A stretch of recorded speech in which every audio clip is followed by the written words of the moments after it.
Nah, Ustaz, kembali lagi ke Ustadz tadi, ke profesi sebagai Ustadz nih. Emangnya nggak ada orang di luar sana yang mempertanyakan, kok Ustadz investasi saham, sementara saham itu kan stigmanya riba, stigmanya bukan sesuatu yang syariah lah. Nah, apa nggak ada yang menanyakan itu? Kalau ada, biasanya jawaban Ustadz seperti apa? Nah, ini hal yang terkait stigma yang melekat pada instrumen saham atau investasi saham itu memang saya kira cukup kita sering dengar ya. Yang saya suka sayangkan, kadang-kadang orang berpendapat itu tanpa adanya penelaahan yang jelas, yang detail, yang memang lengkap. Kalau kata bahasa fikih itu tanpa tasawurnya nggak jelas. Jadi tasawur itu penting, kita deskripsikan, kita amati, kemudian baru kita buat kesimpulannya. Nah, kalau kita lihat apa yang menjadi stigma di saham itu, sebenarnya mungkin orang itu tidak mengerti secara detail ya tentang gimana saham itu ditransaksikan. Wabil khusus ya di Bursa Efek Indonesia lah, karena memang salah satu tempat hanya di Bursa Efek Indonesia ya. Nah, mereka membuat satu kesimpulan tanpa melihat secara jelas dan detail tentang mekanisme transaksinya.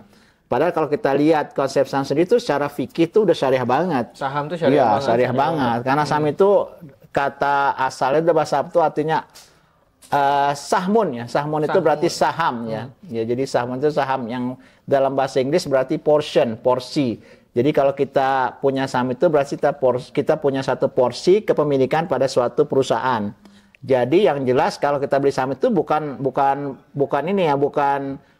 nggak ada bodong itu, nggak ada underlyingnya, tapi saham itu ada karena saham itu merepresentasikan perusahaan yang kita beli itu.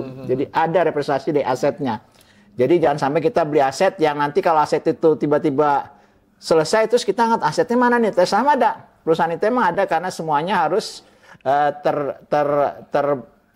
regulasi sangat baik di Otoritas Jasa Keuangan dan juga Bursa Efek Indonesia sebagai media untuk jual beli sahamnya ya.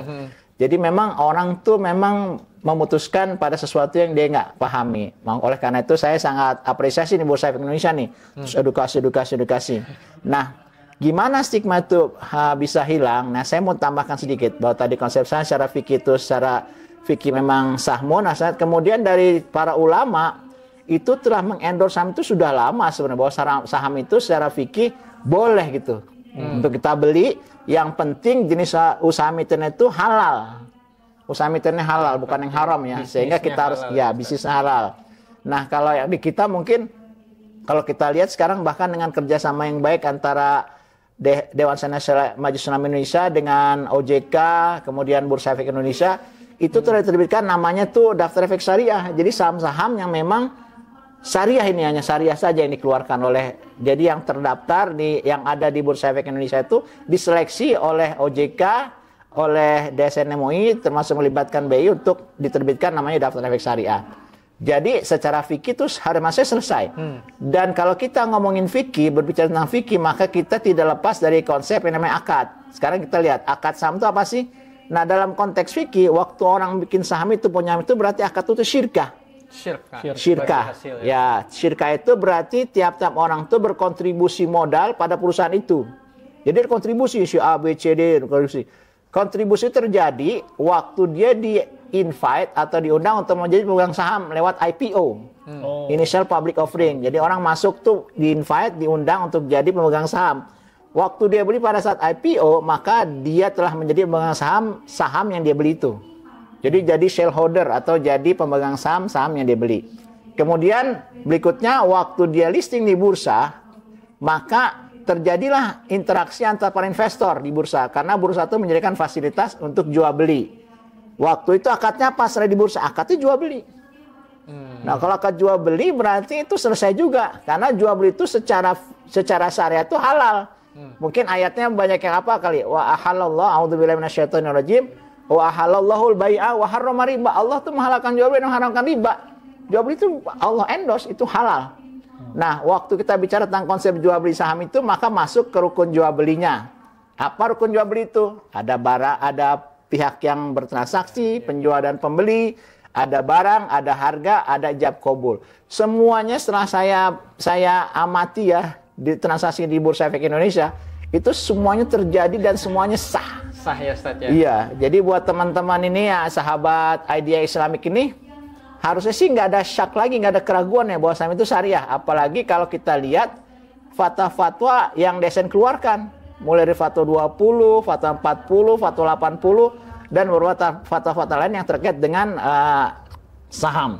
Jadi saya kira sih kita tidak ada ini lagi ya pendapat yang menyatakan bahwa saham itu secara syariah tidak halal. Jadi memang beberapa hal memang terjadi adanya stigma tadi. Tapi kalau kita bedah stigma itu, terjadi nggak sih? Kalau pengalaman saya itu tidak terjadi. Nanti kita eksplor lagi nih Mas Ari, Mas Wildan nih. Gitu sementara gitu. Oke, jadi investasi saham syariah itu pada dasarnya halal ya, Ustaz? Halal. Syariah banget. Syariah banget. Bahkan sering ada anjurannya ya, Ustaz, dari Islam untuk berinvestasi salah satu di saham syariah. Iya, jadi yang tadi untuk menyiapkan masa depan. Kita hendaklah takut kalau kita meninggal generasi itu yang lemah. Dalam konteks ini berarti lemah secara ekonomi nih, Mas Wildan. Betul. Harus juga jaga nih. Kalau nanti misalnya kita sekarang tua meninggal kemudian ada warisan saham kan bagus tuh. Betul. Jadi anaknya jangan nanti tukang minta-minta karena dia nggak punya warisan saham ya. Iya. Gitu kira-kira seperti itulah. Karena hidup itu sebenarnya bukan cuma untuk sekarang aja ya. Nah, kita kerja bukan cuma untuk memenuhi sekarang tapi juga untuk masa depan termasuk anak cucu ya. Dan nggak sedikit juga kan Ustadz orang yang tadinya kaya raya pas meninggal karena tidak bisa mengelola dengan baik menjelang masa tuanya asetnya malah tergerus. Iya, betul. Karena gaya hidup, mengikuti gaya hidup, terus anak cucunya juga terbiasa dengan gaya hidup pas lagi kaya dan tidak diajarkan pendidikan keuangan yang tadi, akhirnya anak cucu ditinggalkan dalam keadaan lemah dan lemah. Betul. Salah satu maqasidus syariah itu adalah menjaga nasl. Nasl itu menjaga keturunan. Jadi hifdzun nasl ya. Jadi menjaga keturunan itu jangan sampai generasi kita jadi generasi rusak misalnya karena lemah secara ekonomi. Karena lemah secara ekonomi sehingga kita nanti ada generasi-generasi itu di mana dia tuh jadi orang yang secara ekonomi itu jadi marginal gitu dan dia jadi hanya dia tidak berperan aktif lah dan dia mungkin yang paling parah lagi menjadi orang yang akhirnya mengharapkan pertolongan orang lain. Nah, ini kan sangat dihindari karena Islam sangat pro pada orang yang bersedekah dan sangat tidak pro pada orang yang minta-minta gitu. Ini menarik nih Mas Ari. Menarik banget. Karena banyak orang yang banyak orang yang nggak tahu juga mungkin kalau dalam Islam itu sebenarnya ada anjuran untuk kita untuk mencari nafkah gitu ya. Jadi kaya itu ada anjurannya sebenarnya Sat ya. Kalau saya bilang sih anak sama kaya, waktu sekarang haji aja justru saya. Masih kita pergi haji nggak pakai duit kan pakai uang. Iya, betul. Gimana kalau kita ngomongin uang kan? Yang mana itu kan orang tuh benar udah berbagai cara. Salah satu cara ya orang lewat hasil jualannya mungkin disisihkan. Bisa juga dengan cara yang lebih advance, orang itu nggak ngerti ya gimana cara dia berinvestasi. Tentu kalau anak-anak sekarang ya dengan cara investasi, dengan pemilihan saham yang baik sehingga mengharapkan potensi peningkatannya bagus sehingga dia bisa prediksi bahwa saya bisa nih nanti akan naik haji misalnya dengan saya investasi saham. Saya kira itu possible banget. Itu kan konsep-konsep perencanaan keuangan begitu ya. Jadi kita siapkan untuk memang tujuan tertentu, kemudian kita apa nih instrumennya, dan salah satunya mas saya sih kalau untuk itu teman-teman dengan tujuan tertentu bisa menggunakan instrumen yang ada, mungkin salah satunya saham. Tentu saja kalau saham dengan risiko yang agak tinggi dia juga harus hati-hati juga sih, tapi it is possible hemat saya juga.